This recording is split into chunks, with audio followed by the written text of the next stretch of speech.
रूपरेखा दी है, उसके आधार पर आइए इस महागाथा को विस्तार से समझते हैं। लवकुश, वाल्मीकि के आश्रम से अयोध्या के सिंहासन तक। भाग 1, राजधर्म और सीता का परित्याग। अयोध्या के सिंहासन पर बैठने के बाद मर्यादा पुरुषोत्तम श्रीराम का जीवन सुखद होना चाहिए था, किंतु नियति को कुछ और ही मंजूर था।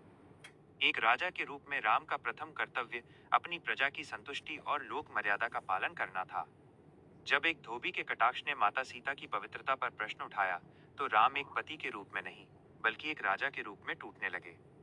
उन्होंने भारी मन से लक्ष्मण को आदेश दिया कि वे सीता जी को वन छोड़ाएं। सीता जी उस समय गर्भवती थीं। गंगा के तट पर जब लक्ष्मण ने उन्हें ये निर्णय सुनाया, तो धरती फट जाने जैसी पीड़ा हुई। किंतु सीता, जो शक्ति का स्वरूप थीं, ने बिना किसी विद्रोह के अपने पति के राजधर्म का मान रखा। वे वन के एकांत में भटकती रहीं, जहां अंततः महर्षि वाल्मीकि ने उन्हें अपनी पुत्री मानकर आश्रम में शरण दी। भाग 2, लव और कुश का जन्म - एक नई आशा। वाल्मीकि आश्रम का शांत वातावरण प्रकृति की गोद में बसा था। यहीं एक शुभ घड़ी में माता सीता ने 2 जुड़वा पुत्रों को जन्म दिया, लव और कुश। मुनि वाल्मीकि ने कुश घास के अग्र भाग और निचले भाग से मंत्रोच्चार कर बालकों की रक्षा की, जिसके आधार पर उनका नामकरण हुआ। आश्रम में चकाचौंध नहीं थी, बल्कि सादगी और कठोर अनुशासन था। सीता जी ने अपने दुख को किनारे रखकर बालकों के भीतर उच्च आदर्शों को रोपा। वे उन्हें अयोध्या की समृद्धि के नहीं, बल्कि सत्य और तपस्या के संस्कार देती थी। भाग 3, बाल्यकाल और असाधारण शिक्षा। लव और कुश साधारण बालक नहीं थे। उनके मुख पर सूर्य जैसा तेज और स्वभाव में चंद्रमा जैसी शीतलता थी। महर्षि वाल्मीकि ने स्वयं उनके गुरु की भूमिका निभाई। शास्त्र ज्ञान, उन्हें चारों वेदों, उपनिषदों और नीति शास्त्र का गहरा ज्ञान दिया गया। शस्त्र विद्या, वाल्मीकि ने उन्हें दिव्य अस्त्रों के संधान और संहार की शिक्षा दी। वे शब्द भेदी बाण चलाने और व्यूह रचना में निपुण हो गए। आचरण, ऋषि ने उन्हें सिखाया कि शक्ति का प्रयोग केवल धर्म की रक्षा के लिए किया जाना चाहिए। भाग 4, रामायण का गान और अनजानी पहचान। महर्षि वाल्मीकि ने अपने तपोबल से राम के संपूर्ण जीवन पर रामायण काव्य की रचना की। उन्होंने ये महाकाव्य लव और कुश को कंठस्थ करवाया। दोनों बालक जब वीणा की झंकार पर राम की कथा गाते थे, तो वन के पशु पक्षी भी ठिठक कर सुनने लगते थे। हृदय विदारक सत्य ये था कि वे दोनों बालक जिस राम की महिमा गाते थे, उन्हें ये ज्ञात नहीं था कि वे उन्हीं के पिता हैं। वे सीता को केवल वन देवी या अपनी माता के रूप में जानते थे। भाग 5, अश्वमेध यज्ञ का संकल्प। उधर अयोध्या में राम ने चक्रवर्ती सम्राट की उपाधि और धर्म की स्थापना के लिए अश्वमेध यज्ञ का आयोजन किया। सोने की सीता की प्रतिमा पास रखकर उन्होंने अनुष्ठान पूरा किया। एक श्वेत अश्व घोड़ा छोड़ा गया, जिसके माथे पर स्वर्ण पत्र लगा था, जिस पर लिखा था कि जो इस घोड़े को पकड़ेगा, उसे अयोध्या की सेना से युद्ध करना होगा। शत्रुघ्न के नेतृत्व में एक विशाल सेना उस घोड़े की रक्षा के लिए उसके पीछे चल रही थी। भाग 6, ऋषि कुमारों की चुनौती। विचरते हुए वो अश्व वाल्मीकि के आश्रम के समीप जा पहुंचा। लव और कुश ने जब वो सुंदर घोड़ा देखा और उस पर लिखी चुनौती पढ़ी, तो उनके क्षत्रिय लहू में उबाल आ गया। उन्होंने घोड़े को पकड़कर आश्रम के वृक्ष से बांध दिया। जब अयोध्या के सैनिकों ने उन बालकों को देखा, तो उन्हें साधारण ऋषि कुमार समझकर डराने का प्रयास किया।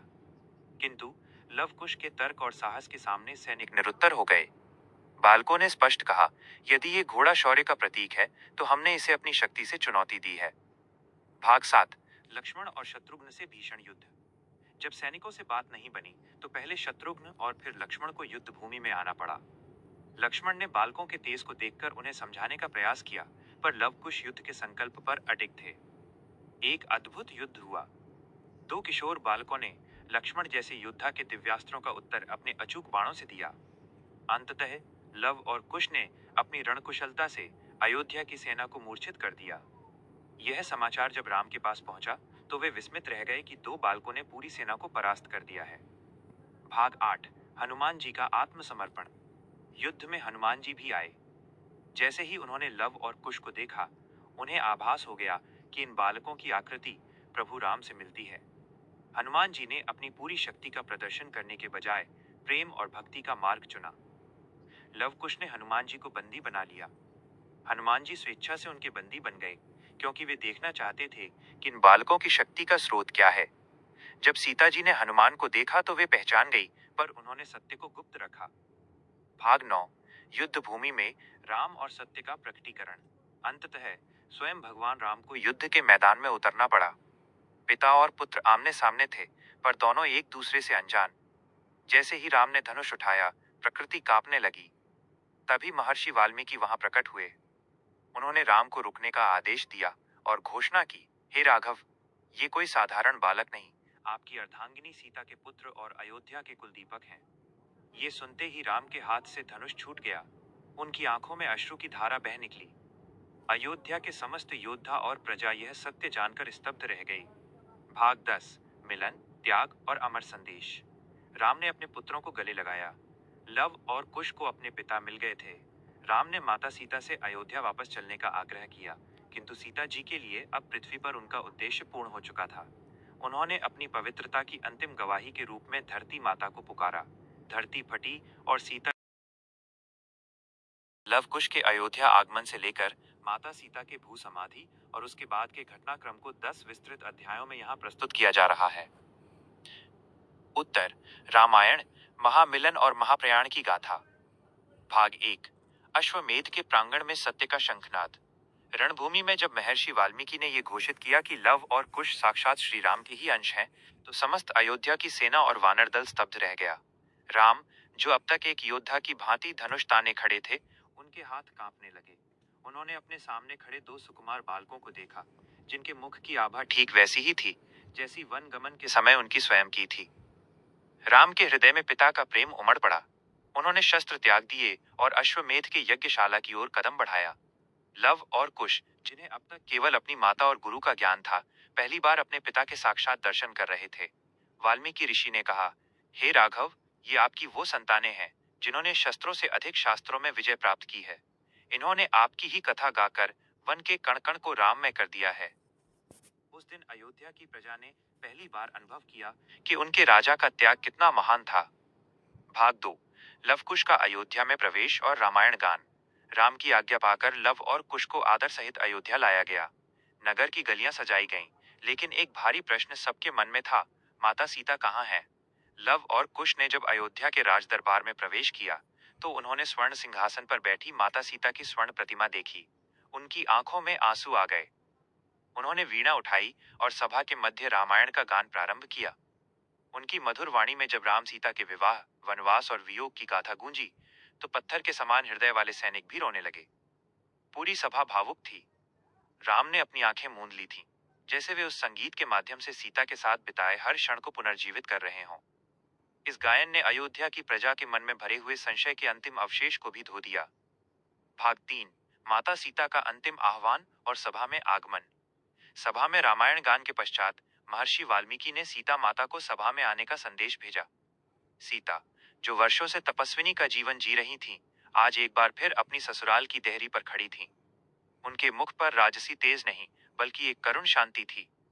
जब सीता सभा में प्रविष्ट हुई, तो पूरी अयोध्या उनके चरणों में झुक गई। राम ने अपनी दृष्टि नीचे कर ली।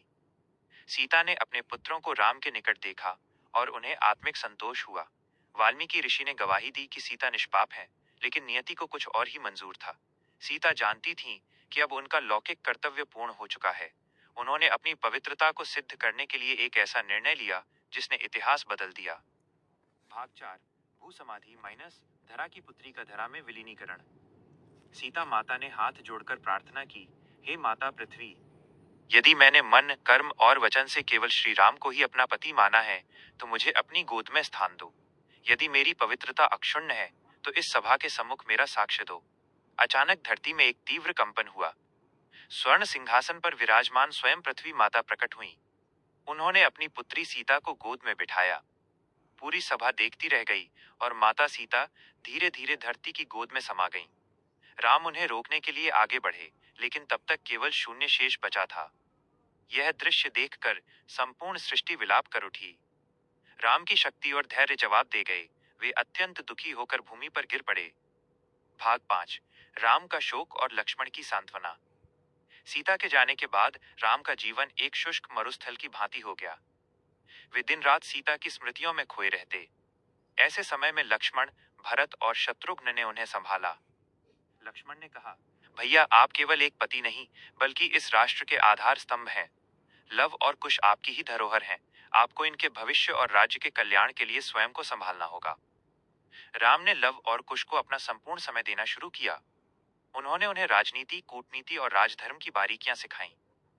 बालकों के भीतर राम की गंभीरता और सीता की कोमलता का अद्भुत मिश्रण था। वे अयोध्या के भविष्य के रूप में चमकने लगे। भाग 6। लव और कुश का राज्याभिषेक। समय बीतता गया और अयोध्या में राम राज्य अपने चरमोत्कर्ष पर पहुंचा। जब राम ने अनुभव किया कि उनका अवतार कार्य अब पूर्णता की ओर है, तो उन्होंने लव और कुश को राज्य का दायित्व सौंपने का निर्णय लिया। लव को उत्तर दिशा का राज्य दिया गया, जिसकी राजधानी लवपुर लाहौर बनी। कुश को दक्षिण कोसल का राज्य दिया गया, जिसकी राजधानी कुशावती कसूर बनी। दोनों भाइयों ने अपने पिता के चरणों की शपथ ली कि वे न्याय और धर्म के मार्ग से कभी विचलित नहीं होंगे। अयोध्या की प्रजा ने अपने नए राजाओं का सहर्ष स्वागत किया। भाग 7। यमराज का आगमन और काल की मर्यादा। एक दिन एक अत्यंत तेजस्वी मुनि राम से मिलने आए। वे वास्तव में वेश बदलकर आए काल यमराज थे। उन्होंने शर्त रखी कि हमारी वार्ता के बीच जो भी आएगा उसे मृत्यु दंड देना होगा। राम ने लक्ष्मण को द्वार पर पहरा देने के लिए खड़ा किया। संयोगवश उसी समय ऋषि दुर्वासा वहां पहुंचे और तुरंत राम से मिलने की जिद करने लगे। लक्ष्मण दुविधा में पड़ गए। यदि वे ऋषि को रोकते तो अयोध्या को शाप मिलता, और यदि वे भीतर जाते तो उन्हें राम की आज्ञा के अनुसार मृत्यु दंड मिलता।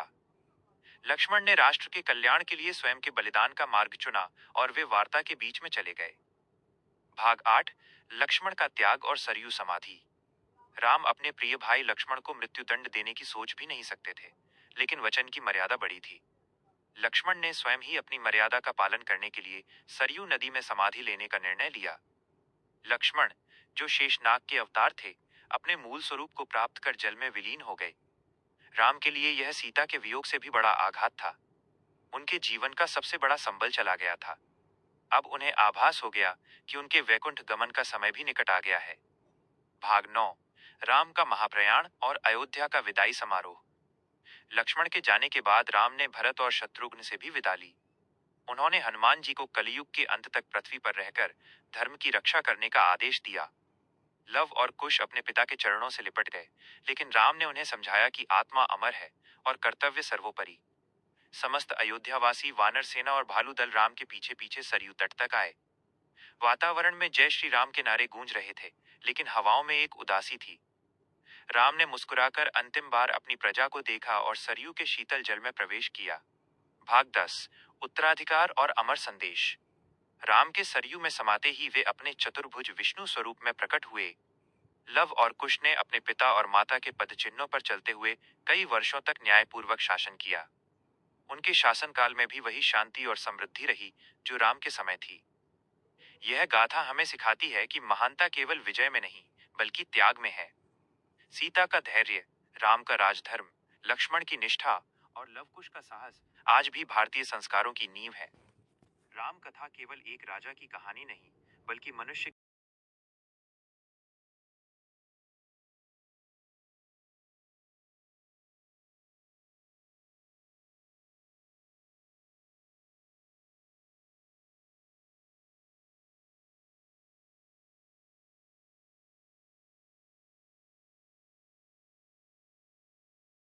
अध्याय 1। अयोध्या का विदा गीत और नया सवेरा। सरयू के तट पर श्री राम के महाप्रयाण के बाद अयोध्या नगरी एक गहरी शांति में डूब गई थी। महल की दीवारें आज भी सीता की ममता और राम के न्याय की गवाह थीं, लेकिन वहां अब केवल स्मृतियां शेष थीं। लव और कुश, जो अब युवा हो चुके थे, उनके कंधों पर न केवल राज्य का भार था, बल्कि उस राम राज्य की मर्यादा को अक्षुण्ण रखने की चुनौती भी थी। भरत और शत्रुघ्न ने भी अपने भाइयों का अनुसरण करते हुए वानप्रस्थ का मार्ग चुना। जाने से पहले उन्होंने दोनों भतीजों को पास बुलाया। भरत ने लव का हाथ थामकर कहा, वत्स, शासन केवल दंड से नहीं, दया से चलता है। तुम्हारे पिता ने प्रजा के लिए अपनी सबसे प्रिय वस्तु सीता का त्याग किया।